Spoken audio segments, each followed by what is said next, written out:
Hello friends, જય શ્રી કૃષ્ણ. સ્વાગત છે તમારું માય કિચન ગુજરાતીમાં. આજે આપણે બનાવીશું બાળકો જ નહીં પણ મોટા સુધી બધાની ફેવરિટ એવી ચોકલેટ કેક. આ કેક બનાવવામાં ઓવન કે માઇક્રોવેવની જરૂર જ નહીં રહે. આ ચોકલેટ કેક આપણે ગેસ ઉપર અને પ્રેશર કુકરમાં બનાવીશું. અને જે બિગનર છે, જેને હાથ સુધી કેક બનાવી જ નથી, તે પણ ઇઝીલી બનાવી શકશે. તો પરફેક્ટ માપ અને બધી ટિપ્સ સાથે બેકરીમાં મળે એવી સ્પોન્જી અને મોઢામાં મૂકતા જ ઓગળી જાય એવી ચોકલેટ કેક બનાવવાની શરૂઆત કરીએ. ચોકલેટ કેક બનાવવા માટે આપણે એક બાઉલ લેશું અને એમાં એક સ્ટ્રેનર રાખી દઈશું. ત્યારબાદ આપણે 1 કપ મેંદો લેવાનો છે. આ રીતે મેં પ્રેસ કરીને લીધો છે. હંમેશા કેક બનાવવામાં માપ એકદમ પરફેક્ટ લેવાનું છે, એટલે ગમે જેવું માપ બતાવું છું તે પરફેક્ટ માપને ફોલો કરજો. ત્યારબાદ એની અંદર 1 કપ આપણે ખાંડનો પાવડર ઉમેરીશું. અહીંયા મેં ઘરે મિક્સરમાં પીસેલો જ ખાંડનો પાવડર લીધેલો છે. પછી એ બંને વસ્તુને આપણે સરસ સ્ટ્રેનરથી ચાળી લેવાનું છે. હવે આપણે બંને વસ્તુ સરસ મિક્સ કરી લઈશું. ત્યારબાદ એની અંદર આપણે 2 પાઉચ કોફીના ઉમેરીશું. આ મેં જે 10 રૂપિયાના કોફીના પાઉચ આવે છે તેનો જ યુઝ કર્યો છે. એ બંનેમાં એડ કરી દેવાના છે. હવે એની અંદર આપણે 2 ટેબલ સ્પૂન કોકો પાવડર ઉમેરીશું અને બધી જ વસ્તુને સરસ મિક્સ કરી લઈશું. આ જે બધી ડ્રાય વસ્તુ છે એ સરસ આ રીતે ચમચીથી બરાબર મિક્સ કરી લેવાનું છે. હવે એની અંદર આપણે 1 કપ અત્યારે રૂમ ટેમ્પરેચરનું હોય એવું દૂધ લેવાનું છે. એકદમ ગરમ નથી લેવાનું અને એકદમ ઠંડુ પણ નહીં લેવાનું. રૂમ ટેમ્પરેચરનું હોય એ ટાઈપનું લેવાનું છે. અને 1 કપ દૂધ નાખતા જવાનું અને હલાવતા જવાનું. આ રીતે સરસ આપણે મિક્સ કરી લેવાનું છે. અત્યારે મેં 1 કપ દૂધનો યુઝ કર્યો છે. પછી આગળ આપણે જોશે તો વધારે ઉમેરી દઈશું. જો આ રીતે સરસ આપણે લમ્સ ફ્રી બનાવવાનું છે. ત્યારબાદ એની અંદર આપણે 50 ગ્રામ બટર લેવાનું છે. અહીંયા મેં બટરનો યુઝ કર્યો છે. આની જગ્યાએ તમારે ઘી વાપરવું હોય તો એ પણ ચાલશે. હવે 50 ગ્રામ બટર લઈ અને એને એકદમ મેલ્ટ કરી લેવાનું છે. જો આ રીતે કઢાઈમાં પીગાળી અને પછી એની અંદર આપણે એડ કરવાનું છે. હવે જો આ જે મેલ્ટેડ બટર છે એને જે આપણું કેકનું બેટર બનાવેલું છે એની અંદર આપણે એડ કરી દઈશું અને એને સરસ મિક્સ કરી દેવાનું છે. જો તમને આજની રેસીપી ગમે તો લાઈક કરજો અને તમે મારી ચેનલમાં નવા હોય તો સબસ્ક્રાઈબ કરી દેજો અને બાજુમાં આવેલા બેલ આઇકનને પ્રેસ કરી દેજો, જેથી આવનારા બધા જ નવા વિડીયોનું નોટિફિકેશન તમને મળી જાય. હવે જો આ રીતે આપણે સરસ એને મિક્સ કરી દેવાનું છે. એમાં બિલકુલ લમ્સ ના લેવા જોઈએ એ રીતે આપણે કરવાનું છે.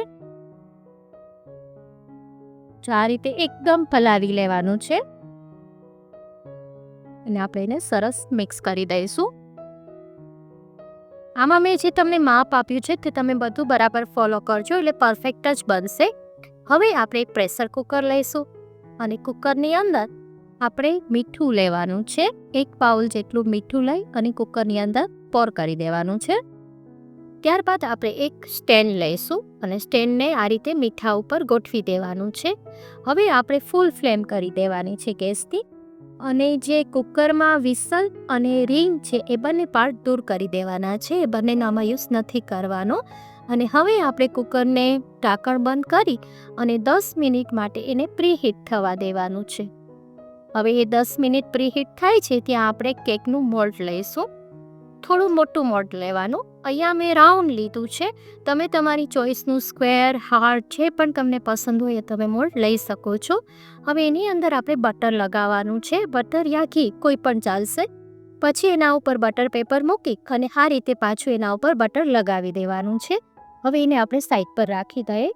ત્યારબાદ જે આપણે કેકનું બેટર છે એની અંદર 1 ઇનોનું પાઉચ ઉમેરી દઈશું અને એના ઉપર આપણે 2 ટેબલ સ્પૂન રૂમ ટેમ્પરેચરનું દૂધ હોય તે એમાં રેડી દેવાનું છે.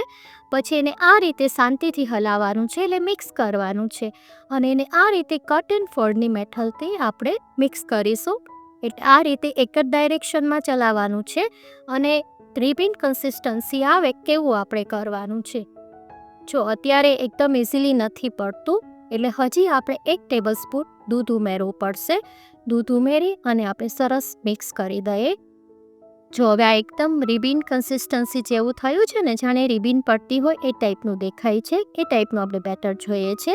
હવે બધું જ બેટર આપણે ફટાફટ મોલ્ડમાં પોર કરી દઈએ. જો બધું જ આ રીતે લઈ લેવાનું છે. આ ટાઈમે અડધું જ ટીન ભરાવવું જોઈએ એ ટાઈપનું આપણે લેવાનું છે, કારણ કે બેક થયા પછી એ ફૂલ થઈ જશે. હવે આમાં ટેપ કરી અને એના જે બબલ્સ છે એ આપણે રિમૂવ કરી દેવાના છે. આ રીતે તમે ટેપ કરીને કરશો એટલે એની અંદર એર નહીં ભરાય. હવે જે આપણે કુકર મૂક્યું છે પ્રી હીટ કરવા, એની અંદર આ મોલ્ડ મૂકી દેશું. હવે એને લો ફ્લેમ પર 40 મિનિટ સુધી આપણે એને બેક કરવાનું છે. જો આ રીતે લો ફ્લેમ પર રાખી દેવાનું અને એને 40 મિનિટ થવા દેવાનું. પછી 40 મિનિટ પછી આપણે જોઈ લેવાનું. જો કેટલી મસ્ત કેક બની ગઈ છે ને, એકદમ ફૂલીને ડબલ થઈ જાય છે. એટલે જ આપણે ટીન થોડું મોટું લેવાનું હોય છે અને અડધું જ ભરવાનું હોય છે. હવે આ રીતે ટૂથપીકની મદદથી આપણે ચેક કરી લેવાનું. જો ટૂથપીક એકદમ ક્લિયર નીકળે તો આપણી કેક પરફેક્ટ થઈ ગઈ છે.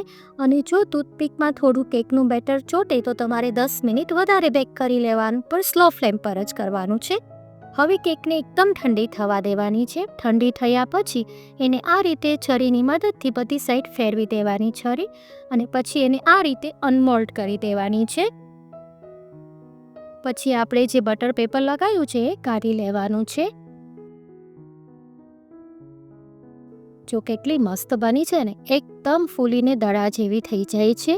આપણે અડધું જ ટીન ભર્યું હતું અને એનું ફૂલ ટીન થઈ ગયું. એટલી સરસ આપણી કેક ફૂલી છે. હવે આપણે કેકમાં થોડું આઈસિંગ કરી દઈએ, એટલે બજારમાં મળે છે એવી જ તૈયાર થાય. એના માટે આપણે અહીંયા ચોકલેટ લેવાની છે. અહીંયા મેં મિલ્ક કમ્પાઉન્ડ અને ડાર્ક કમ્પાઉન્ડ બંને થઈને 200 ગ્રામ ચોકલેટનું કમ્પાઉન્ડ લીધેલું છે. હવે એને ડબલ બોઇલિંગથી મેલ્ટ કરી અને આ રીતે કેક ઉપર આપણે એને પોર કરી દેવાની છે. જો આ રીતે પોર કરી અને ચાકુની મદદથી એને સરસ ઇવનલી સ્પ્રેડ કરી દેવાનું છે. જો આ રીતે કરી દઈશું. આપણે બધી સાઈડ લગાવી દઈશું. જો કેટલી મસ્ત બની છે. હવે જો આ રીતે બધી સાઈડ લગાવી દેવાનું. પછી એના ઉપર સ્પ્રિંકલ, મારી પાસે થોડા છે કલરફુલ સ્પ્રિંકલ, એનાથી મેં એને ડેકોરેટ કરી છે. તમારી પાસે આ સ્પ્રિંકલ ના હોય તો તમે ડ્રાય ફ્રૂટ યા બદામની ચિપ્સથી યા પછી તમારી ચોઈસનું કોઈ પણ વસ્તુથી તમે ડેકોરેટ કરી શકો છો. મોઢામાં પાણી આવી ગયું ને, છે ને એકદમ ઇઝી બની છે ને, એકદમ બેકરીમાં મળે એવી જ એકદમ સ્પોન્જી અને ટેસ્ટી તૈયાર થાય છે અને એકદમ ઓછા ખર્ચમાં તૈયાર થાય છે. તો ચોક્કસ ટ્રાય કરવા જેવી છે. જો તમને કંઈ પણ ક્વેરી હોય તો મને કમેન્ટ કરીને પૂછી શકો છો. આજની રેસીપી તમને કેવી લાગી તે મને કમેન્ટ કરીને ચોક્કસ કહેજો.